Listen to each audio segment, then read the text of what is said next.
আমার ফুটফুটে একটা সন্তান হারাইছি ভাই, আমার কলিজা একটা হারাই ফেলছি আমি ভাই। ওটা পৃথিবী থাকলে আমি আর এটা পাবো না।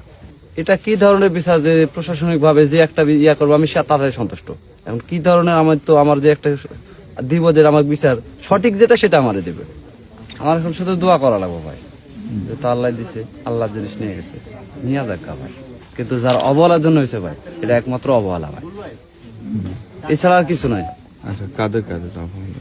এটি যারা আপনার হাউজিং করছে তাদেরই কাজ এটা। যদি এটা না হতো তাহলে এই সমস্যাটা হবে কেন?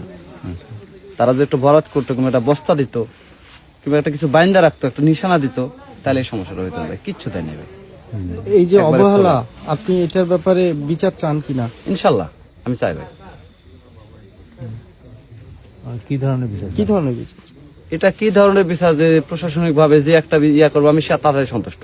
এখন কি ধরনের আমার যে একটা দিব যে আমার বিচার সঠিক যেটা সেটা আমারে দেবে। নিজের নারী ছেড়ে ধন হারাইছে। কারণ আমার ফুটফুটে একটা সন্তান হারাইছি ভাই, আমার কলিজা একটা হারাই ফেলছি আমি ভাই। ওটা পৃথিবী থাকলে আমি আর এটা পাবো না। কালকে একটু জানাজা নিয়ে যদি বলতেন যে কালকে কখন, কালকে জানাজা আলহামদুলিল্লাহ আল্লাহ পাশে সকাল 10টার সময় ভাই জানা। কোথায়, কখন? সকাল 10টার সময় আমাদের এখানে এই মাঠে জানাজা।